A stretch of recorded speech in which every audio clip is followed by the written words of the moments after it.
What's up? It's Josh here with the Cows Den podcast. We're doing another round of our lovely Marvel versus DC tournament, Marvel Heroes versus DC Heroes. If you haven't watched our latest episode, shame on you. But no, our episode 15 of the Cows Den podcast, we talk about the previous round and the last results. So if you get a chance, check out that video. I'm going to do the next round though. We swapped back. We started with me doing DC, Matt doing Marvel. Then for the next round, we kind of switched it up. Um, and Now we're switching back, and I've got the DC, Matt's got the Marvel. So what I'm dealing with here is I'm just going to run through these. Some of these were kind of easy. Majority of them were pretty difficult. There's 4 rounds, and I would say it's 2 and 2. 2 of them were easy, and 2 of them were difficult. Um, there was one that was just really difficult, to be honest with you. Let's start it off. First round, we got the Flash versus Zatanna.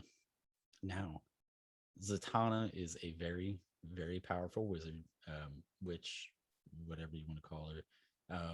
But I really think when it boils down to it, the Flash has done so much in his time with the Speed Force. And the fact that he is kind of bonded with the Speed Force,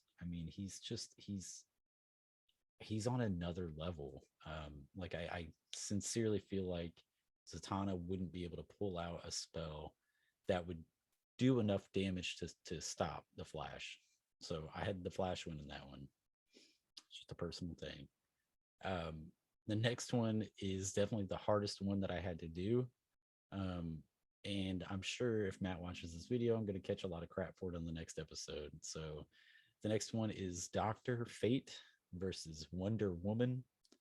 Now I had to do lots of research for this one. I actually had to go back and look up everybody's powers, look up um, I even looked up other people's theories on different ideas about who would win. Really what it boiled down to is that Dr. Fate, even though he's like a celestial being, technically it's the helmet that's a celestial.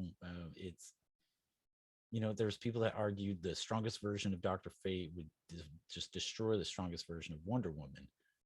But they also said that because he's this like celestial being, like the strongest version of him. And I mean, these were posted a couple of years ago, and within the past couple of years, the events of death metal and the events of their Infinite Frontier kind of gave Wonder Woman these celestial type powers. She like got ascended into being like a god.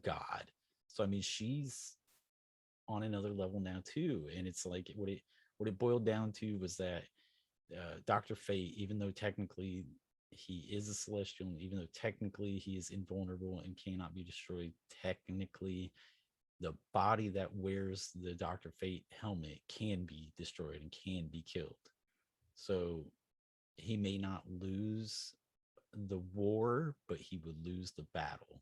And I think that's the point. I think if we sat here and they would, if they fought, it would come down to her just destroying that human body of his. And yeah, he may come back, but the fight would be over. So I have Wonder Woman winning that. The next one is Superman versus Ant-Man. I do feel like that one was pretty easy on my end. I chose Superman. I think even if Ant-Man got super teeny tiny molecular level, I think Superman could sense him, could see him, could feel him. I think he'd be faster than him. He'd be stronger than him. Even if Ant-Man went super big, I think Superman would just be stronger. I think Superman would win. So, and then the last one was Raven versus Green Lantern, which again would be a good fight. I think ultimately, though, me and Matt talked again on the episode how eventually Green Lantern would run out of his lantern power, because it is finite. It has to be recharged. So, I honestly think even if you don't take that into effect, I think Raven would take this. I think Raven is kind of the DC's Jean Grey in a way. She's so much stronger than people give her credit for. She's a beast. So I got Raven winning that. So for the next round, our winners are the Flash, Wonder Woman, Superman, and Raven. And I do think these next fights are gonna be fun because we got the Flash versus Wonder Woman, and then Superman versus Raven. And this will be the first time that Superman is going up to anybody with magical type powers. And they may not be spell casting, but Raven, well, she does. She casts spells. That is what she does. I mean, yes, it's like demonic related, but it's still spell casting. And she may not have um, specific spells, but I mean, one of Superman's weaknesses is magic. So it'll be interesting to see. So yeah, that's it. Those are my results for the week. Hopefully you guys check out. I'm pretty sure we're going to start talking about them on the episodes from now on. So check out the next episode when we pop it up. We do them every other Saturday. So I hope you enjoyed the video. Thank you. See ya.